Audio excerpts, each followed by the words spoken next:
יברכך אדוני וישמרך, יאר אדוני פניו אליך, ויחונך יישא אדוני פניו אליך, וישם לך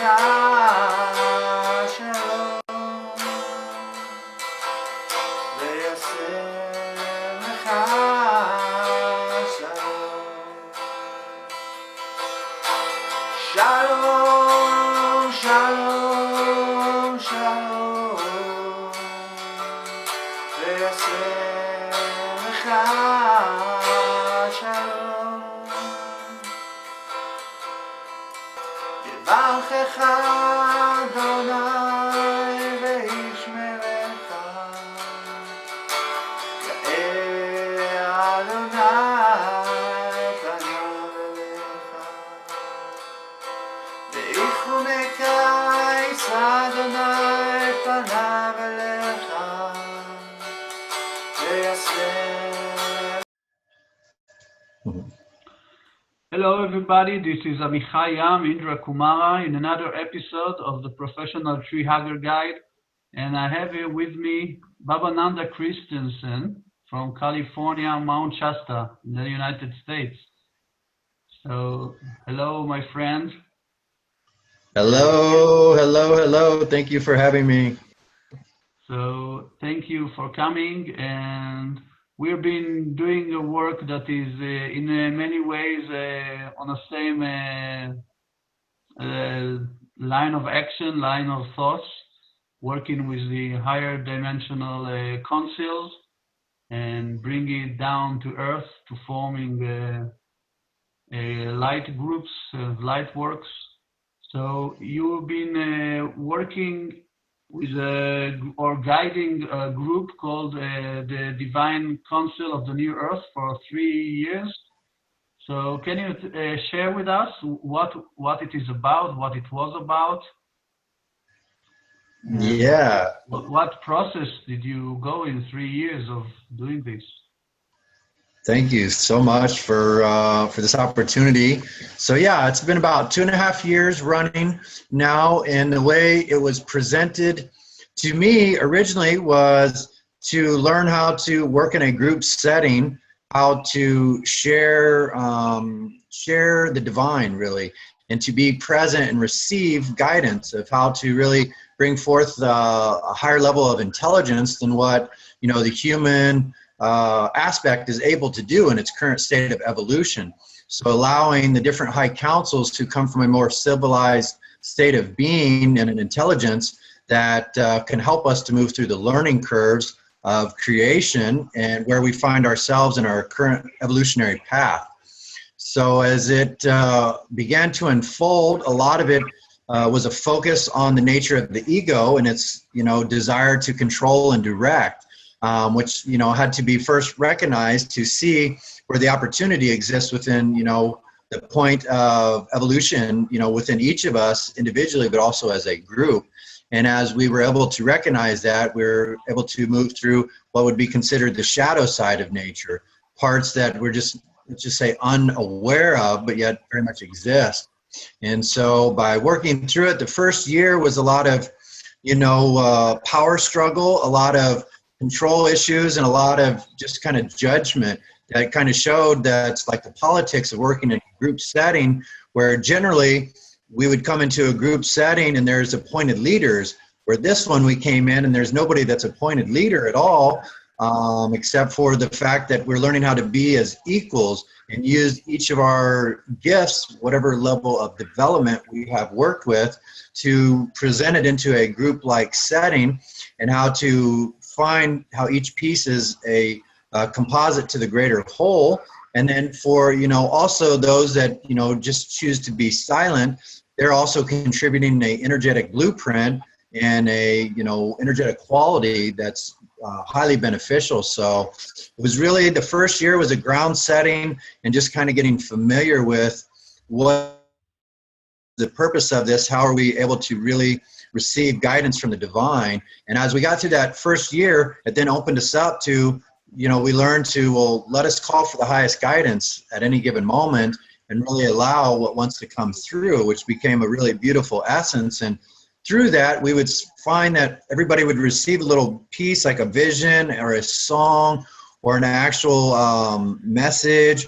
And then we'd find they're all complementary and demonstrating how Source wants to assist us as long as we're willing to surrender what we believe is best, saying that, at our current state of evolution, we recognize that we're still a growing people in society, and that if we can, really step out of the side, we can find ways to surpass what has been our current set of limitations.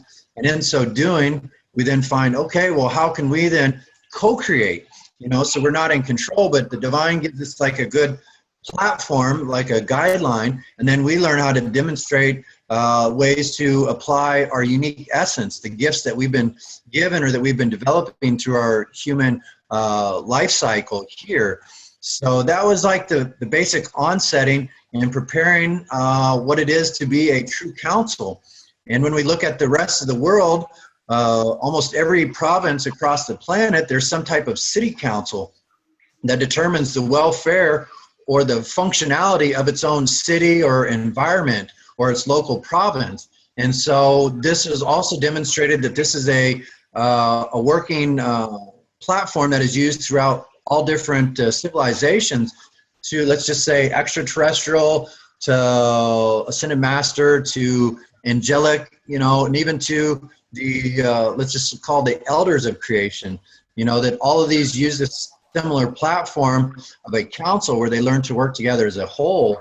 And so this really helped us to understand that as we're stepping into a more spiritual nature, that we're bringing in a new type of government, one that can oversee creation, but one that's not limited to just human beings. And the first thing that really came in as we started opening up was we share the world with the plants, the animals, and the mineral kingdom. And they have a council and they have an intelligence, though we, don't communicate with them in the way that humans communicate with others.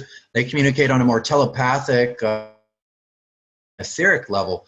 And so when this came in, it really opened the doors that, wow, okay, we actually live here in the physical reality. This makes sense that they would want to be part of it and how that would come about, and then we started learning from there. There's, of course, inner earth dwellers, different civilizations that would be considered a different dimensional plane, where there's, they've never showed us any specific, that there's multiple dimensional planes where they communicate from.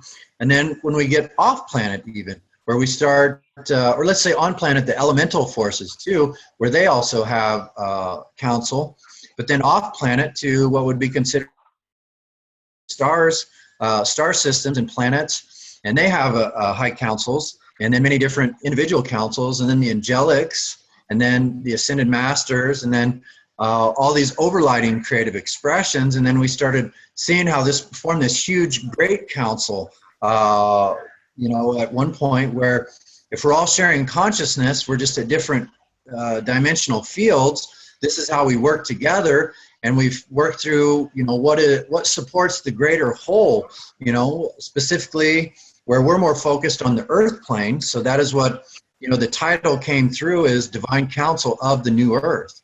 And the New Earth being one that chooses to see itself as a whole and to work with the greater collectives, and there's infinite amounts on the earth plane. There's so many different species that we can attest to just in our local areas. If we go out and sit in nature, or sit in silence just the same, and realize we're surrounded by a vast plethora of intelligent beings. So this whole platform really laid the foundation to learn how to connect and adapt to working with a wide array of intelligent consciousness to share and co-create. And so it just happened that it moved into an online connection, because many people that were around the world found themselves in the same position. They heard this calling. It's time to come together and work together as a whole. Each of us had received individual guidance, and then Source led each of us to one another and said, oh, hey, we should really be working together. And so this is how it really started to develop. And in that portion of the last year and a half, I started working with a group in Mount Shasta, California, where I reside, to create a council here to prepare us in what is asked of us to start developing modern civilized states of existence, which they're now giving, you know, more of a loose title of the City of Light. And a City of Light, meaning we are working with the energetics, you know, with the mental constructs of creation, and learning, you know, how to allow the divine to deliver this understanding of ourselves as energy and spirit more than just physical matter, so we can understand our true corporeal nature.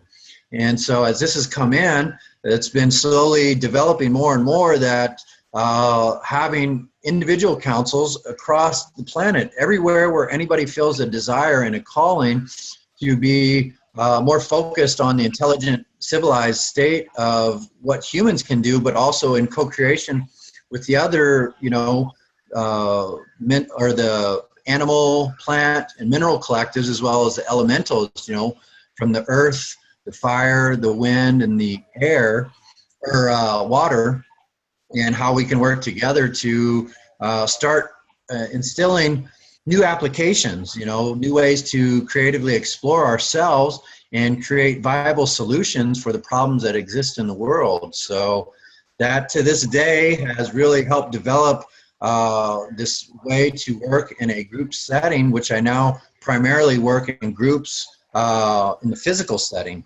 So on the internet platform, I've been guided just to be present and allow each of the councils to start developing around the planet. And then when we feel the calling, we come together and see how we create a big divine council for the whole planet, you know, which is like a spiritual government or overlighting energy that can work with not only the current construct of reality and those current laws and bystanders, but also the that of creator source or of God that sees it in a more expanded view. So that way we can bridge the world between like the celestial and the terrestrial, like spirituality and science together to really make a cohesive unity field of consciousness. So it's kind of where it's at, and that would be, you know, a brief overview of everything in a simple term, if it were. So yeah, so that's that picture there, and, you know, feel free, any questions that you would like to share or express in reflection to that. I would like to ask you about your personal path and your path to awakening. And you are a spiritual teacher and a channeler.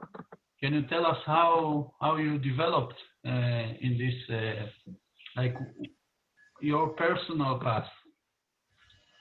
Yay, all right. So yeah, my personal path started, I would say, in about 2011, where I really started applying myself. I was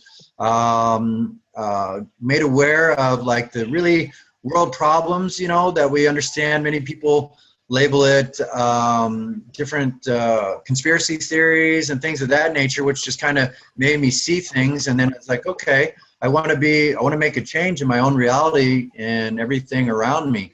And the next thing you know, I was exposed to spirituality. I started looking into the different religions and found like a common theme. And then I was introduced to channelings from extraterrestrials, and they started expressing ways that they live in a civilized society, which I could relate to, which didn't seem so far away from where we are at. And this is in 2011, and I was just like, wow. So I really opened up, and I started getting into energetic practices, meditation, yoga, working with my body, with diet, fasting, and all these different things that would be considered a spiritual pathway, which made me feel more sensitive to energy. And so 2012, I left the comforts of all my current lifestyle and to what I call taking a spirit walk, where I was basically in surrender. I left, you know, my source of income, my home, everything that made me feel secure within my human form. I left to be in a really spirit walk where I had barely enough money, and I left from Colorado in the United States in a RV where I had just a small amount of possessions, my 2 cats, and I made my way to Mount Shasta. And I arrived in Mount Shasta completely broke with just enough money to make it to the very point of the mountain. And I was part of a summer solstice group that year of 2012. And I met a lot of people that I have a lot of soul agreements with. And from there, I started experiencing more magic and mystery within my life. And so I started applying more practices, more meditation, more regular yoga, and of course, more diving into higher consciousness, you know, and how to become, you know, aligned to that pathway.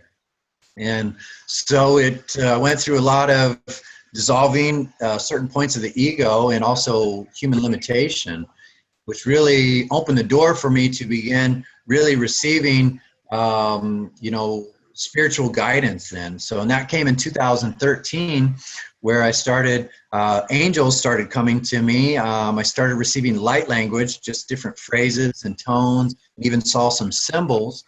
And so that was when I received like what I call my first angelic awakening. And when that opened the door, later in 2013, I had left Mount Shasta and I came back during the summer, and I had my first experience with an ascended master, which is Saint Germain. And it was on the etheric plane. And it was just really is like, oh, wow, this is a very opening experience, because I'd had a few visions and everything. So this was like, wow, now I went from angelic to an ascended master, which there's a lot of mystical stories that surround Mount Shasta, meeting angels and ascended masters here. So right after that, it happened just a few days shortly after that. I was meditating with 2 beautiful souls at that time, and I was taken into this beautiful escape where I felt like I was literally teleported there. You know, I felt completely present in this experience as I did in the physical, but I was there in the etheric, and I was sitting before many ascended masters and Hindu deities and different divine expressions of even some angelic beings that I was just, it was really beautiful, but they were all in this golden presence, and they telepathically were speaking to me, and they said, "You're here in the office of the Christ." And so this is my first experience with anything like this, and I had just been exposed to the nature of the term Christ or Christ consciousness, and I was still, you know, uncertain of what to think of it because I mostly associated it with Jesus the Christ and that story. So this office of the Christ I had heard about before, but now I'm sitting in the presence of these beautiful beings, and there's this immense wave of love that came over me. Can you explain to anyone who doesn't know what is the office of the Christ and what is Christ consciousness? I just had ideas and concepts. When I was in this place, they just were letting me feel the vibration of what the Christ is, was this pure golden emanation of just radiant love, just pure love, you know. And from then they gave me an activation at that time to the diamond light, where I felt my diamond heart and a diamond light body come in. And they said, this is part of the Christ consciousness where you begin to feel the wholeness. And so then it just opened me up then. I sat there and I cried with my 2 friends for 2 hours profusely, while simultaneously sitting here with these masters, and they're telling me different things, you know, like very simple messages of what's going to happen in the future, and this is preparing for it. So this is what really awakened me to a deeper aspect of consciousness. And so after that, a couple months had passed, and I had to really integrate a lot of that energy because it was so profound, and my body was going through a deep molecular shift, as well as DNA and RNA shifting. And then after that, I was meditating on the sun. It was like, I think that was around summer solstice of 2013. Then around the equinox that same year, I was meditating on the sun at night, doing sun gazing. And I read an article that said I could go into the sun, and sure enough, I said, yes, I can go into the sun. I believed it wholeheartedly. And all of a sudden I left my body with conscious awareness, and I'm sitting outside of the sun.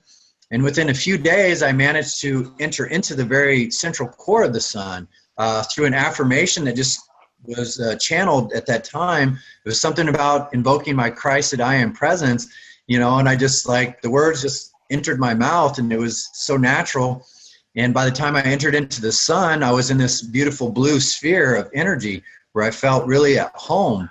And so a couple days after that, I actually went through the sun this time, and I entered into this palace again, which was very much looks like a Taj Mahal kind of from the inside, and it had like kind of jewels and stuff around it, and I could just feel like a really ethereal essence.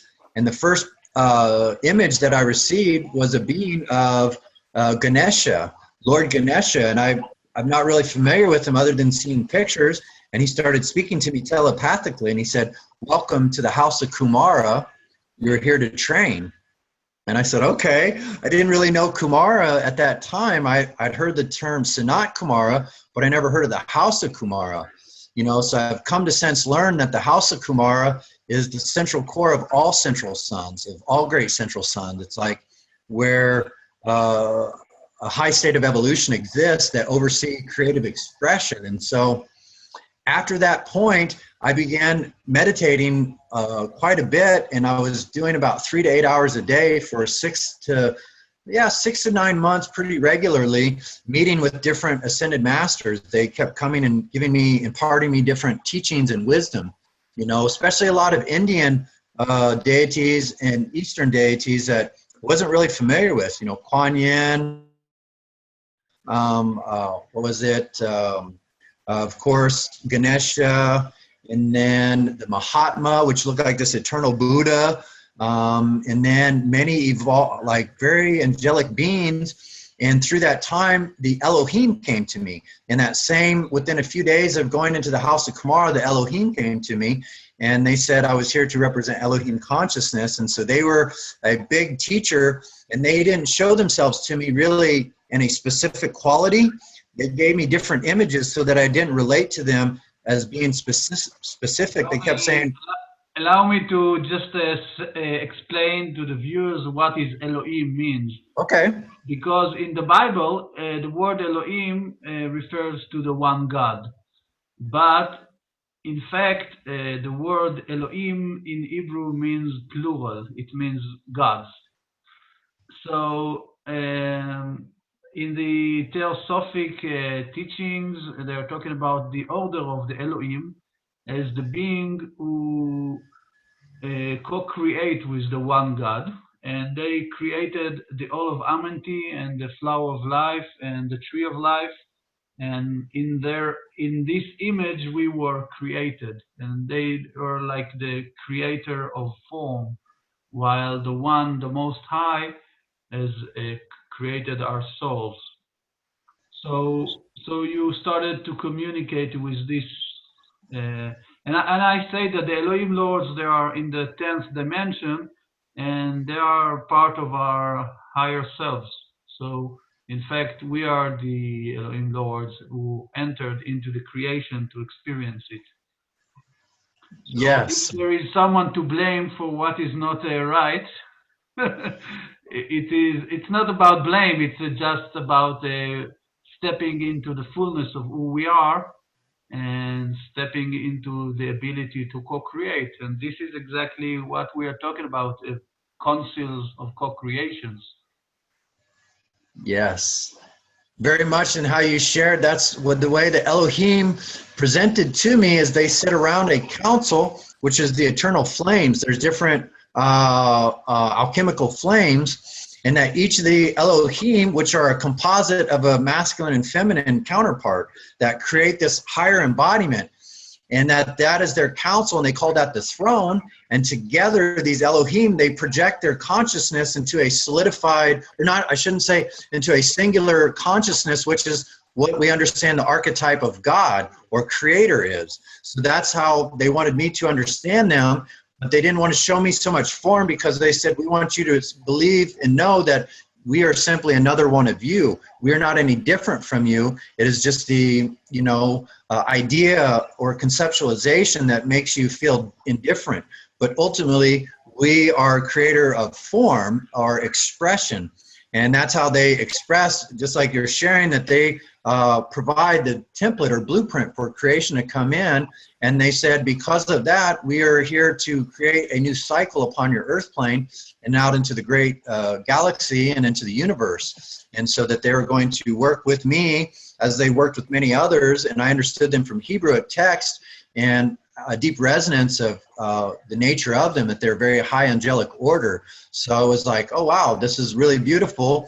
And from there, that's between them and the House of Kumara is where I really started receiving a lot of teachings, especially Sanatkumara Kumara became a very powerful guide at that time. And, sometimes would relate to me as just kind of like a Christ-like image, which was not masculine or feminine. And through there, just kept showing me how to keep working with my own egoic presence, my own limitation, which is my mental structure, and how that was to work as a council. And that's what the Elohim specifically work with. They have different qualities around this council or throne of creation. And that if we replicate that same process, every area across the planet, and also as one big council on the planet in multiple locations, we can bring back divine accord once again and bring our, creative expression, where they gave us the freedom and will to create, as you mentioned, what happened to the fall of, this perfection, if you will. It was a choice they showed that was just showing that if left to our own egoic desires without co-creative expression with the divine, that we can fall into these paradoxes where we believe us to be the ultimate source of creation, but ultimately we are source, but our source cannot be disconnected from the greater source of creation too. And that's where the imbalance is, and that's where we find the world, the earth as we know it in its current state, that we've believed and illusioned ourselves that we are disconnected and that we can do it without higher intelligence, but yet we are just a integral part of the greater whole. And so that's what has been this guiding force ever since then in 2013, where I've had this constant counsel in my ear and in my heart, directing me and guiding me through all of my actions to really be conscious creator, and not just a creator, but a conscious co-creator. And to realize that the divine also exists within this embodiment. That there's trillions of cells, and those cells create intelligent networks that form the organs and the tissues, which give like this divine intelligence that allow the body organism to be mind, body, spirit, and then to have this consciousness, which I now know to be Babananda, which is, even though it's unique, but it is also the same way that God consciousness would be. It's an observer to the divine manifestation of all these elements that exist within the body, this anatomy of God, if you will. So that'd be just kind of an overview of what led me into the path of my awakening and who have been my guiding energies in specific. I want to focus on the Kumara family. About a year ago, I had a talk with an English channeler called David Spears, and he also called himself Ranananda, something like that. And I was talking to him about the Kumara family, and I told him that I have very feeling at home in the Sanatkumara and Lady Venus family. So he suggested that I might be also one of the Kumaras.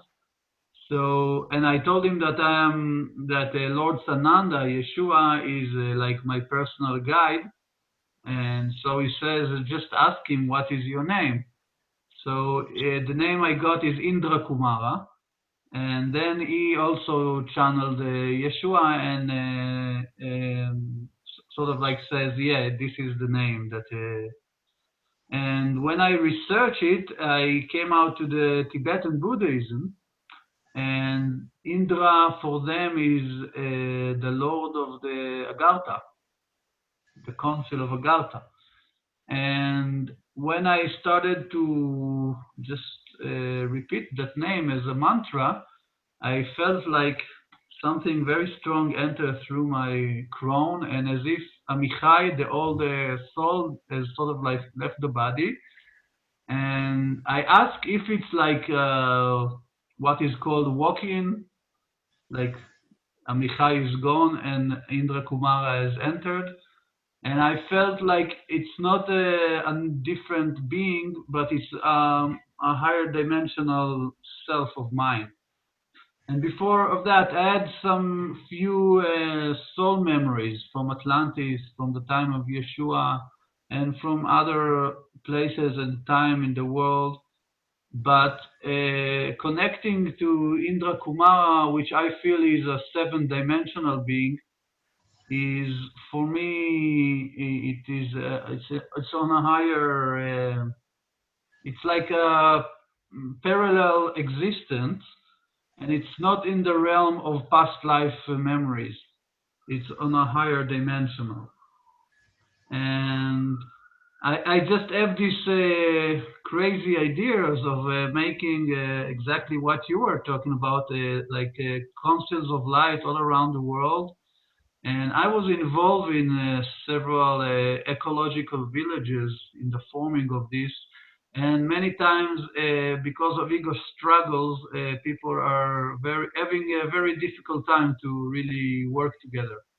So I was keeping asking myself, why do I have this crazy idea of making all these eco villages around the world? When I, in the fact, like in the flesh, it is very hard to even make one of these. And when I connected to Indra Kumara, I felt like Agartha is a place where all many light cities are there. And if my higher self is a leader of this council, so there is part of me that is already living this as the personality who is on the path of ascension is working towards this. And also the rest of the world, we are in the process of coming to this state of having a more enlightened human society.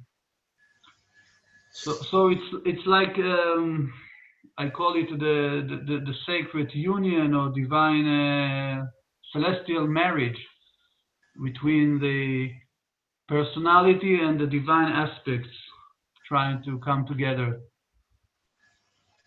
And a few months ago, you had several, like a 4-time webinar called Am Kumara. Can you share with us more about this? I really enjoy those. And can you share with the viewers what it was about? Yes, absolutely. And Kumara is really a good subject. You know, as I found, you know, Kumara represents our greatest essence, you know, the central sun, which is all the rays of the rainbow, all the sacred alchemical flames. And when it was expressed that Jesus said, I am the Son of God, it was not necessarily the masculine archetype, but the solar deity of God. You know what I mean? And that is the most important to understand what the Kumara vibration is. And so when I was asked in December to co-facilitate this course called I Am Kumara, a state of remembrance, it's to allow us to remember that we are all solar embodiments of the divine. And that's from, could say that's from whence we came. And so the purpose of this was to call forth those who remember going through the training before arriving to Earth, you know, that went through many different levels of training, especially that through the temples of Venus. And Venus representing many different dimensional fields where we understand Venus to be a planetary system, but also it has very many multidimensional essences, just like, as you explained, having a higher dimensional essence of yourself, so does Venus or Venus in the same manner. And so that was what a lot of it revolved around, was to begin embodying more of ourselves as source, as the solar expression of creation. And so this revolved around working with etheric templates, where where we are projecting onto the planet the state of inner being. And so by working with these different grids, these structures, we also bring that into manifestation on the planet itself, which is preparing the emergence of the different dimensional platforms. You know, and like, they never tell me to get too into which dimension is which, except for just merging of different realities. Just like as you feel the walk-in, a higher dimensional platform of yourself coming in, the same thing as our realities, you know, making more of the unseen seen. And that's what this Kumara vibration is all about.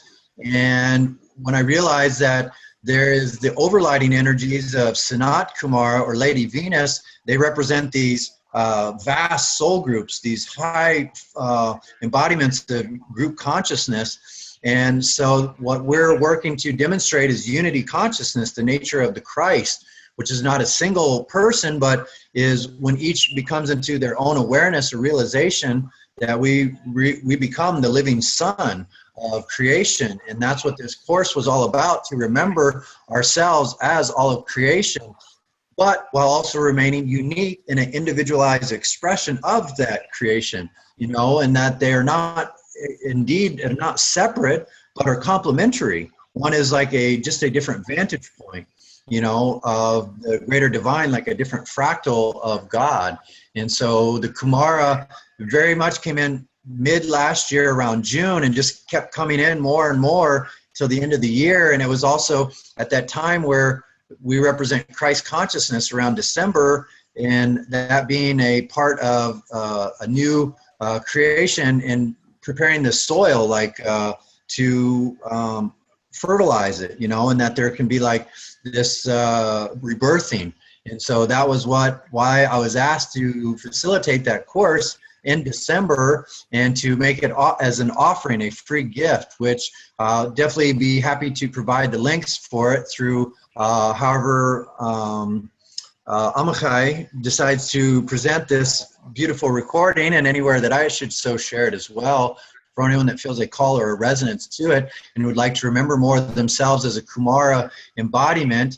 And that just means it's nothing indifferent from anyone, that you just came in here with a purpose to remember first and foremost, so that you could be a lighthouse that stands out in the distance and is firmly grounded and rooted and says, here I am shining the radiance. You can see me during the day or at night. The light never goes out. And that is what, to the most simplest term, is what the living Kumara presence is. And there's many details and many levels of intelligence that are able to be shared in that. And we each find, okay, this is the part of that puzzle that we're playing.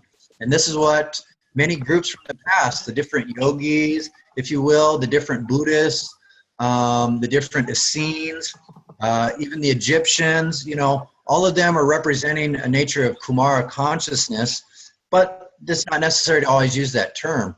But when we begin to use that term, just like Amichai is expressing, when you say, whether you recall a particular name of being Kumara, you can simply say, I am Kumara. I am Kumara or Kumara. Let it flow until you just feel a resonance, and it's like a state of feeling home. And it's not home outside of our body, but home in our heart center, where our own great central sun is right there in our high heart. And when they show different pictures of divine emanations through our history, and they're opening their chest, some are expressing a heart, some are expressing like jewels or different tool or gifts, tools and resources.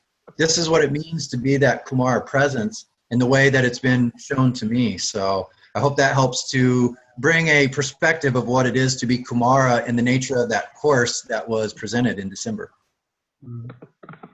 So this show is presented on Naturally Better TV, and in this site you can also read and see the news of this organization, Swiss Indo, which is related to the collateral accounts that is said to be originated from King Solomon. And in this around that time, I've asked Sino, who is the leader of this organization. He's talking about the Kailasa royal soul lineage. And I asked him what is the relationship between the Kailasa royal soul lineage, which is supposed to be the family of Solomon and his descendants, and the Kumara. So he wrote to me K equals K, like the Kumara equals the Kailasa. So it's really very fascinating to have this both very spiritual through the all the channeling we do, and also have something like a worldwide organization dedicated to the fulfillment of the prophecy of heaven on earth. So I'm working within this organization, and also in this Naturally Better TV. This is where the official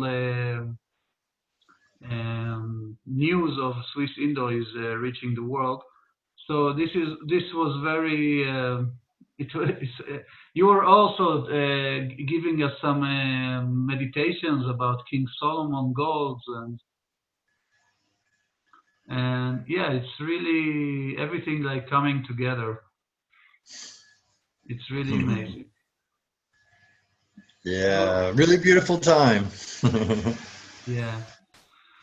And do you think you would be like to share some channeling? Maybe one of or few of the groups we were talking about would like to come and share. If you feel like, open the space now for the higher dimensional councils. Yes, so very much. As I'm right now, as you're asking the question, I'm receiving a message from beloved Sanat Kumara. And Sanat Kumara wishes to share a brief message that is as much a verbal message as well as an energetic message. And that for everyone to be present in their heart center to truly receive this. And Sanat Kumara wants us to hold the awareness that more than does he merely represent a manifestation or an archetypal structure, but an embodiment of the whole of consciousness. And if we can think of that without giving it a localization, we can also help to remember that we are all of creation expressing as one while still holding a uniqueness. So just that is a, first of all, message that Sanat would like to share. And then there's going to be a message that will be co-created through this vessel as Babananda, as well as the collective of Sanatkumara. So thank you for allowing the space for this to come through. And thank you, beautiful souls who are tuned in and who are feeling a attraction and a resonance to this, as this will be a very personal as well as a collective message for us all. So may it be so, and so it is. And the twin flame of Sanatkumara, Lady Venus, I feel her presence now, and she doesn't like to speak a lot, but she likes to sing. So she would like to share some sacred sounds through me, so I will let her use me through.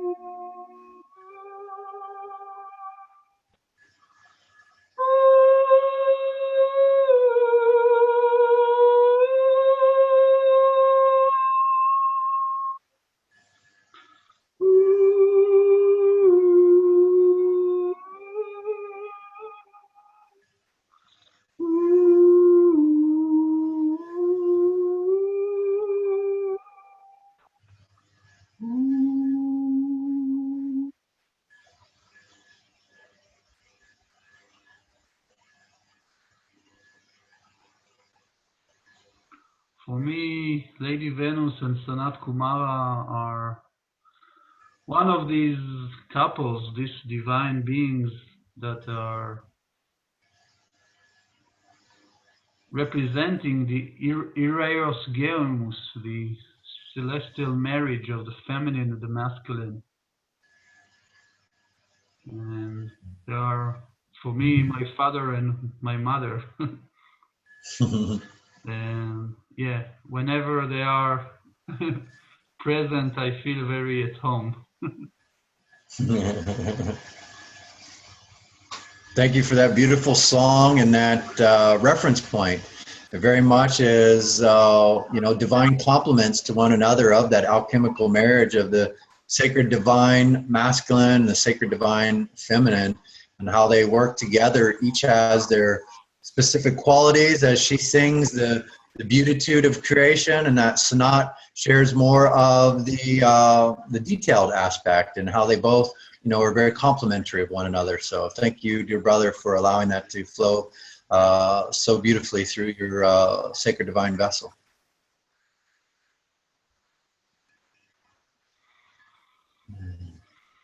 I would like to invite some of the people of Agartha to come and also share with us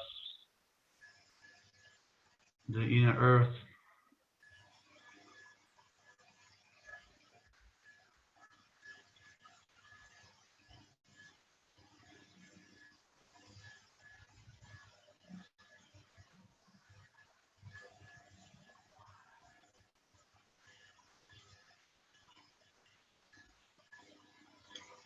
So yeah, thank you for that. With that, I'm being shown the Great Agartha Council, also this Council of Kumara, in the original Council of Eden, from that would express the heavenly firmament as we understand it through history, but yet is being revealed more and more on a continuous basis, and that they're here with us in council to share this space, and that we can remember the vibration of home as it is in the celestial, and as it is becoming so here in the terrestrial realm. So thank you for drawing forth that energy and that awareness, and thank you for these high councils who are joining us. And you may feel them for everyone that is connecting in your own heart center, this unification as we're stepping in and sitting as what is called a holarchy, where we are all equals in the eyes of the divine, no one greater than or less than, but equally as the next that is serving a unique purpose and expression. So yeah, I feel very comforted now that we are joined by more love and more opportunity here to truly be a co-creative expression. I feel really the crystalline energy, the crystal ray, or what you call the diamond ray. It's really this very transparent energy, very full of light.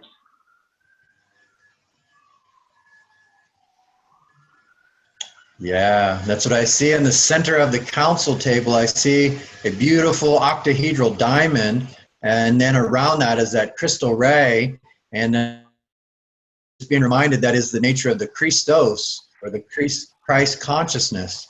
And when we think of crystal or Christ all, so I'm hearing these play on words that very much that is the vibration that we are connecting to, and I feel it coming into our heart center, where this indwelling Christ presence exists within each of us. That is the unifying presence. So as we're feeling it as a greater council, I also feel that council is right inside our heart center, and that there is no separation, only the shifting of awareness to different vantage points. So I've seen it within us or around us, either way. So yeah, thank you for, again, sharing that, dear brother. I'm showing these rays of light really goes around the planet as ley lines, and activating the ley line grid, the crystalline grid, that is really about having many people awaken to their Christ consciousness.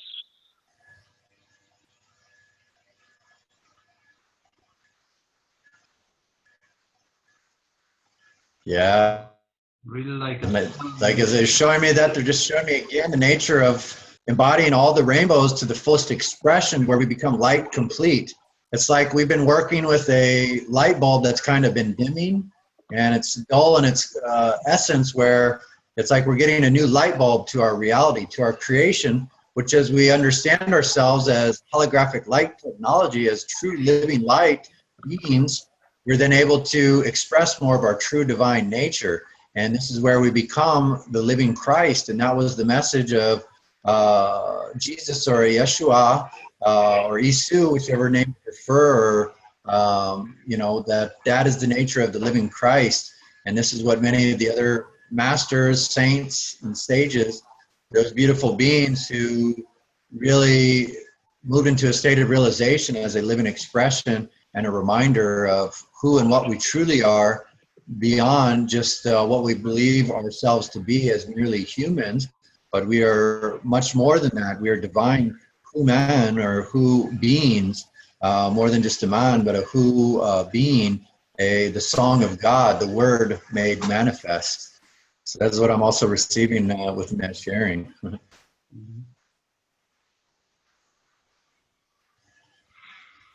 I'm called now to call yet another aspect, the Elohim Lords, the ninth, 10th, and higher dimensional beings that really represent the fullness of who we are.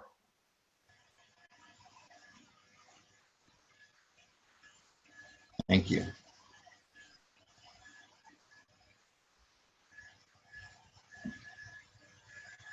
And as I see, as you mentioned that, they come in and they form this beautiful kind of array. It looks like it's floating right above the center council.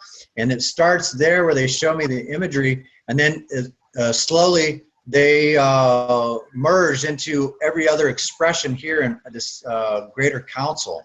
Into each one of us, the Elohim is merging with us, that we can remember our own Elohistic nature, which is a creator being. And that we are each the divine holy temple made manifest, no matter what dimensional expression. And so as they, you mentioned the overlords, that is where they're showing themselves. And they're just giving that understanding that a Lord is an embodiment of a collective consciousness, not a single individualized soul stream, but one that is so vast that it is granted the divine authority to express many divine attributes that create at will. And that is what we're starting to or evolve into, this new level of creatorship. And that is the message that the Elohim wish to impart upon us, and to feel that we are indeed as equals, and to remember our essence, that we are one with our own creatorship, the true oversoul, the overlighting essence of our true nature.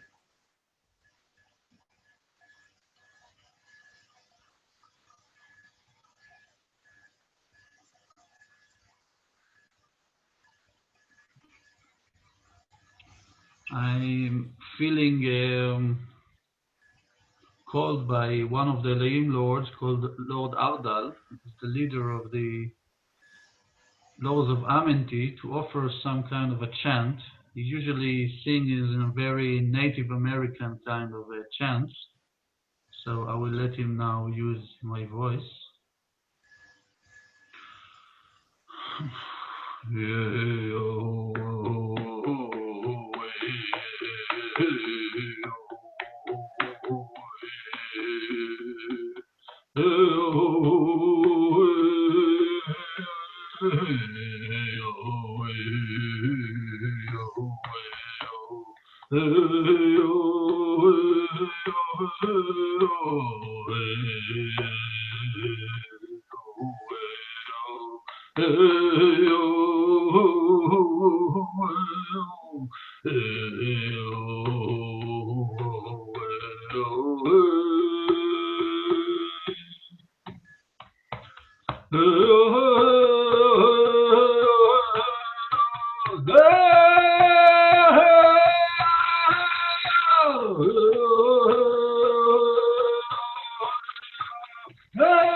with that song is calling back the soul fragments to really bring forth our lost divinity, the gold of our divinity, to really embody the temple, God.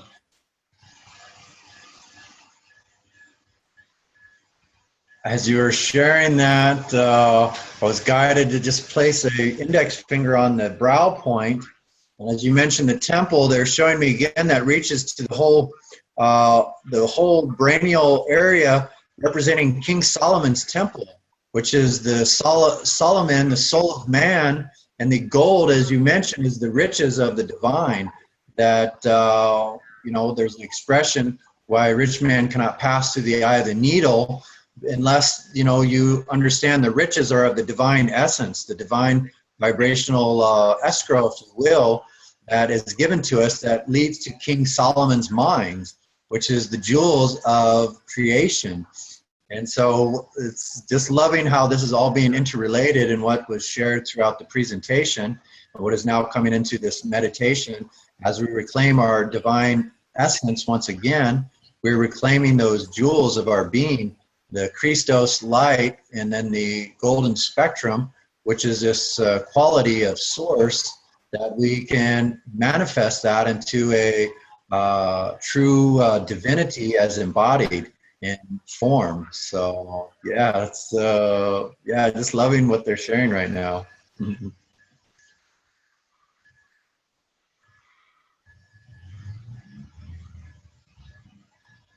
Now I see the nature spirits, the elementals, are really the ones who work with the Elohim Lords to really manifest and bring down the patterns, the matrices, to really ground them into the physical through the 4 elements. So really I feel these elemental beings coming now to join us.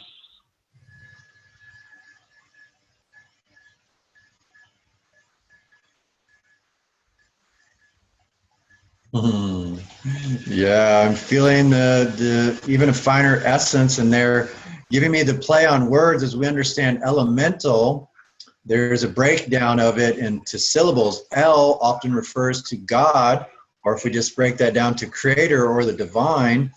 Ah is often a tone associated with singing or of the heart, which is like the divine singing or making the word made manifest. And as it's meant for all. El-ah meant all. Is even though there's unique qualities of those elements, but that is the composite nature of our being. That is what would be considered one of the first expressive qualities that come from the Elohim state of consciousness of the divine as a unified embodiment or singular consciousness, when expressed as in uniqueness, the elementals to us, and that give us what we understand ourselves to be in form here, and of course any other living expression throughout the greater cosmos. So I'm feeling a great activation and a deeper state of remembrance in with all of this that's being shared.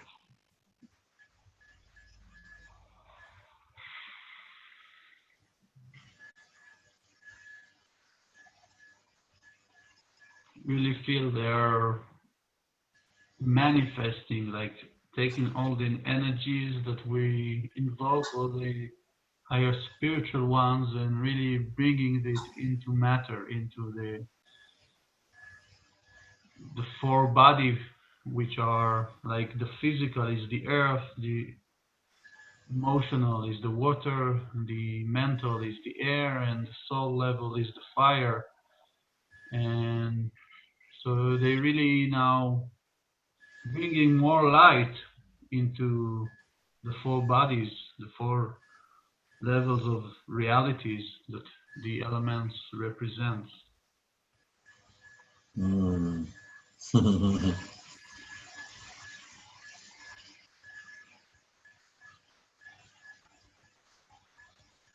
And what I'm feeling with those four elements, which are part of our evolutionary process, where there's, if you ever hear the mention of the fifth element, is also what we're bringing in, the new fifth embodiment, which is the oneness body, the unifying factor that really brings those four elements or those four embodiments into a more unified expression. And this is also reflective of, you know, the term or phrase, the fifth dimension. There's, you know, many, the 5 points of a pentagram star, which is often superimposed as a human being. So they're just showing me that this is coming down, this greater state of quality with those elements filling them in place. And this is the true spirit of the divine coming in. So yeah, what a beautiful opportunity for us to move through this experience, as it was totally, you know, unexpected, which is always the best way to receive such a transmission or state of presence and realization. Yeah, I call it spontaneous ritual.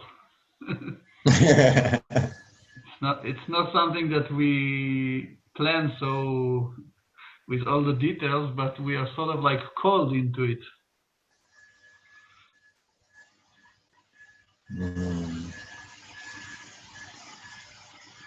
And I just hear the magic presence. Yeah, so I really like those kind of magical moments. I sometimes do very planned rituals. I work with the Hermetic Kabbalah, but sometimes it's just like this magical world is calling me to just like burst into the experience. Yes.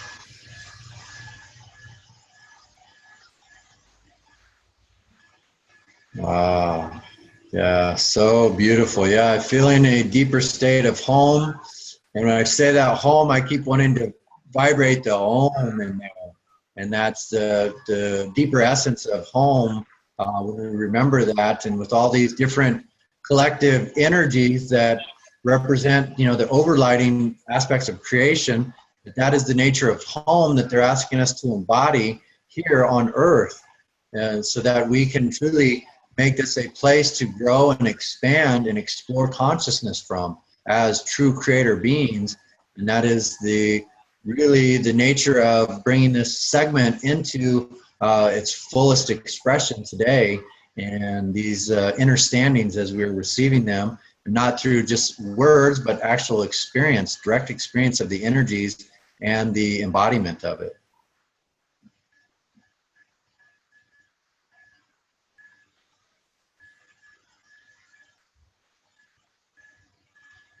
Okay, and so it is. I feel our work is done.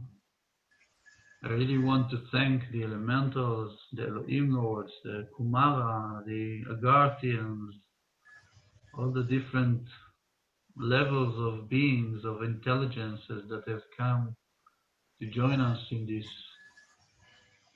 sharing, meditation, ritual.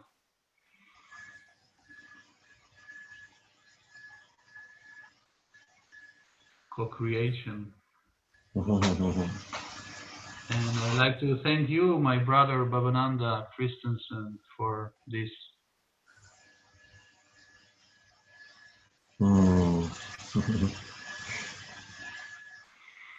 Thank you. I'm honored to share space and to be in co-creation with you, my brother. Since we have first met, a lot of magic has happened, and though sometimes distances between our connections, I know we're doing the great work, and we're just realizing it more and more with each progression of consciousness. So thank you for honoring the divine today, allowing me to participate within this beautiful show that you have created and are bringing an awareness to the collective. And thank you for all the work that you're doing, all the unique expressions you offer for others to come into realization and remembrance, and for creating a continuous container for others to heal and grow. I'm so grateful. Thank you. Thank you for all the great work you've been doing. This leading of a global light work, and co-creation of heaven and earth. And may we walk into the new earth, in the physical, in our time. Yes. And for all future and past times as well. Woo! Namaste. Oh. Okay, so thank you very much once again, and goodbye for now. Goodbye.